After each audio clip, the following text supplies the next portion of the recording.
برنامه سیاسی و تحلیلی دیدگاه. سلام علیکم تماشابینان محترم. در برنامه سیاسی تحلیلی دیدگاه شوکت محمد با شما هستم.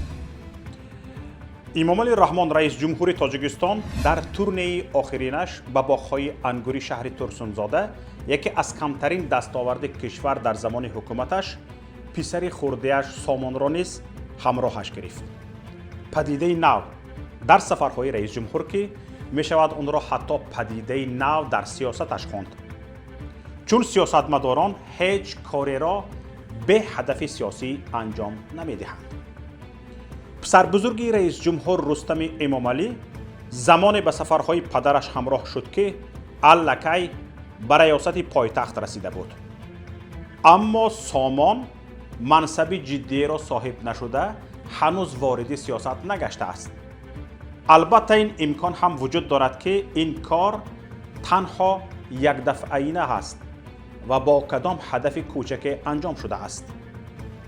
اما با در نظر داشت بعضی حالتها به نظر می رسد من بعد در هر سفر روی پایاندازها در دو طرف امامعلی رحمان دو پسرش قدم خواهند زد. چرا امامعلی رحمان پسرش سامان را با خود گرفت؟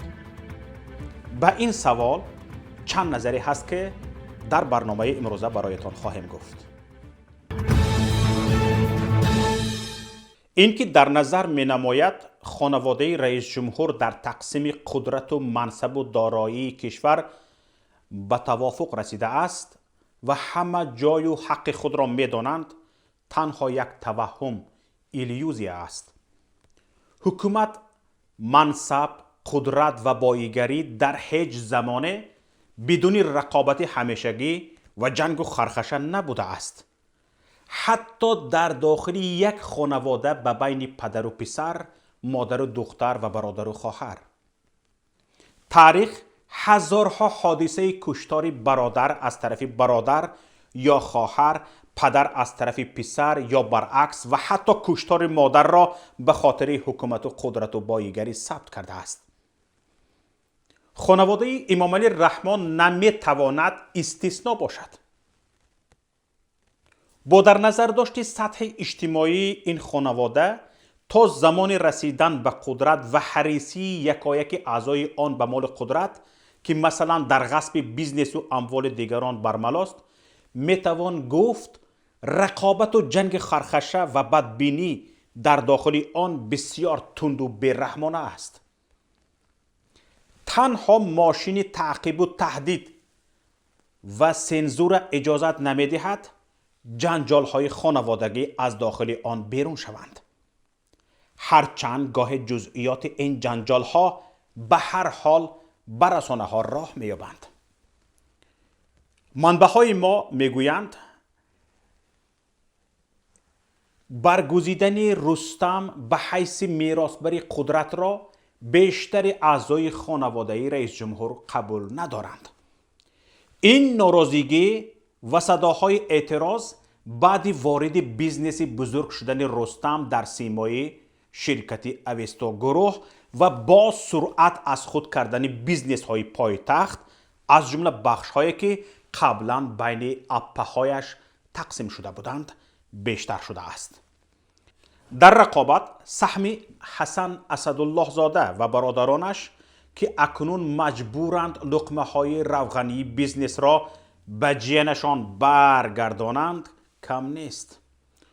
آنها کوشش میکنند با به سمت خود کشیدن بعضی از اعضای خانواده موقع رستم را سستر نمایند. به گفته منبع های ما در این آخر نظر عزیز ما اسدالله زاده همسر امامعلی رحمان در میراثبری رستم تغییر کرده است. با تحریک برادرانش و قسمت از دخترانش خانم اول کشور تصمیم گرفته است سامان را هم چون گزینه احتیاطی آماده نماید. همچنین با به میدان کشیدن پسر خرده‌اش مادر خانواده میخواهد پسر بزرگش را تنبیه دهد تا از حد نگذراند و قدر برادران مادرش را بداند. عزیز ما به نظر می رسد توانسته است خودی امام علی رحمان را متقاعد کند که تکیه کردن تنها بر رستم عیاش می تواند موقع خانواده را زیر خطر قرار دهد. این تغییر نظر خانم رقم اول و چند عامل دیگر سبب شده که انتقال قدرت به تأخیر گذاشته شود. تماشابینان گرامی، این امکان هم وجود دارد که سبب به میدان سیاست کشیدن و معرفی سامان میتواند موقع ازبکستان و روسیه باشد.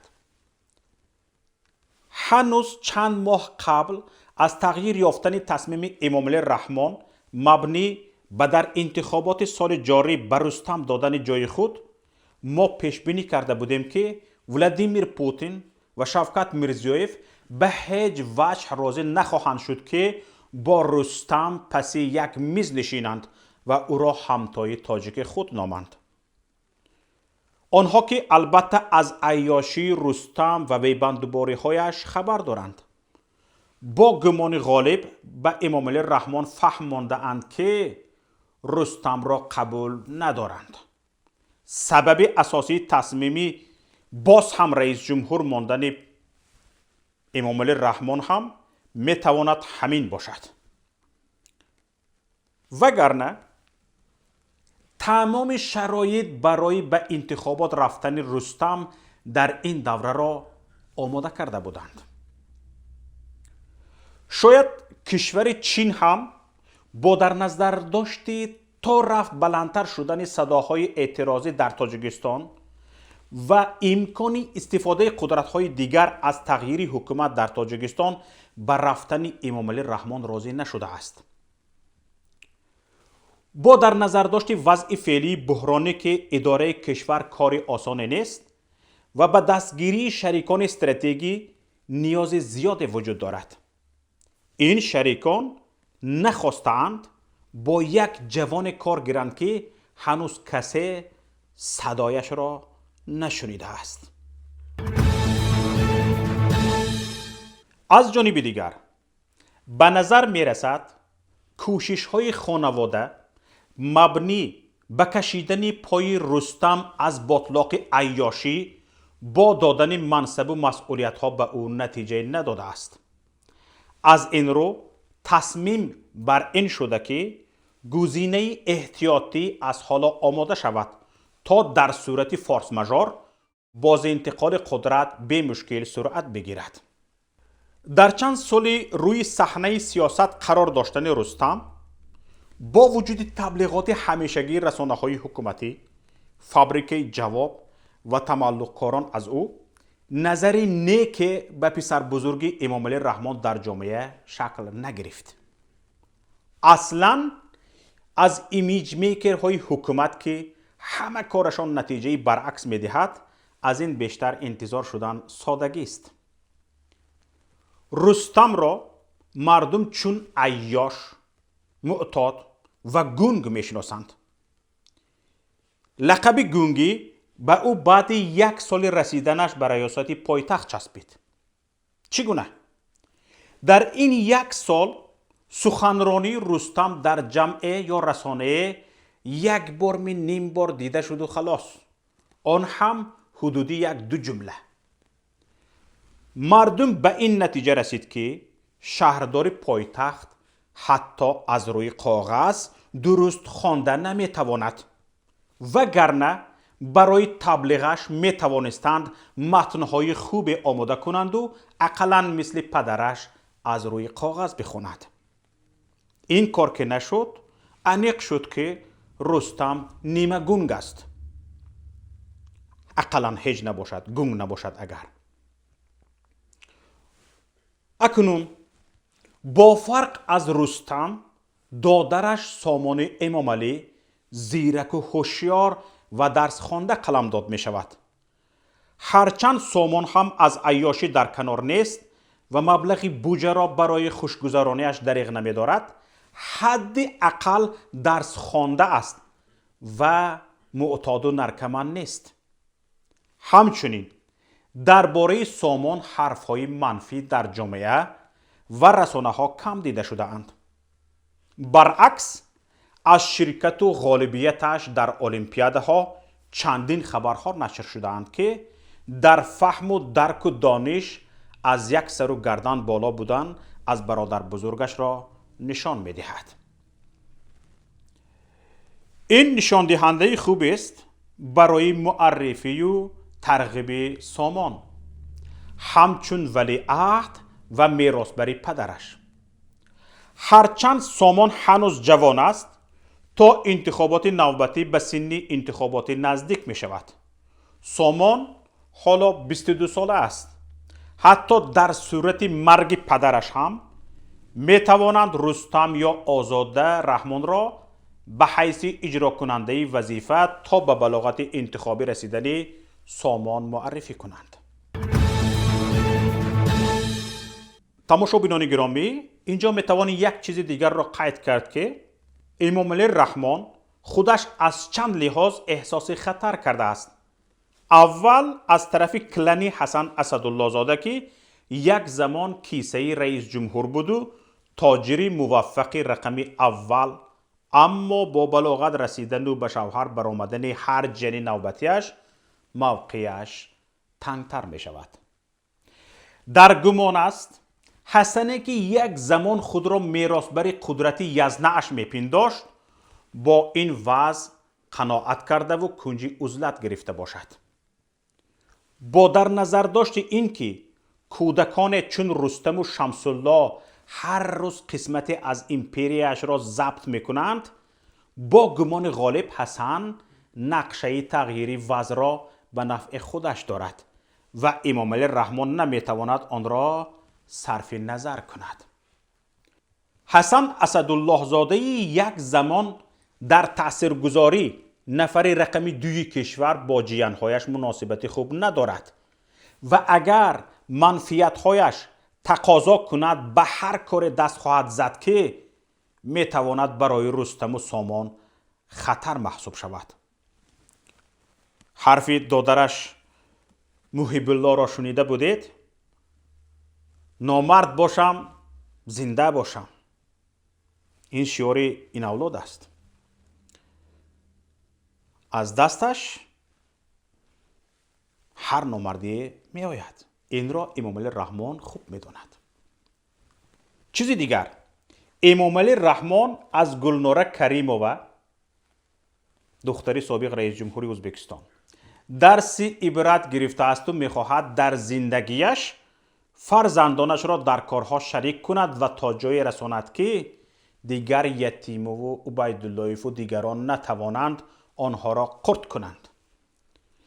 امام علی رحمان باید فرزندانش را تا به حد قدرتمند گرداند که توانند بعد سرش در مقابل سه‌کنجه حسن، یتیموف، عبیدالله ایستادگری کنند. احساس خطرها و نگرانی های رئیس جمهور در حد است که دیگر انتقادها را هم به نظر نگیرد، در حالی که میداند این کارش باعث انتقادهای بیشتر و همچنین دلیل برای سازمانهای بین المللی می شود، اما انجامش می دهد. به نظر می رسد روزهای نزدیک شاهدی ظهور سامان در اکرانهای تلویزیون و صحیفه رسانه ها با تشبسهایش می شویم. هرچند با گمان غالب ایمیج میکرهای پدرش قبر سیاسی سامان را هم میکنند. تماشابینان گرامی، اینجا برنامه امروزه دیدگاه به پایان خود رسید. برای پیگیری بیشتر از برنامه‌های ما لطفاً به شبکه یوتیوبی پیام تیوی و کانال تلگرامی ما ابونه شوید.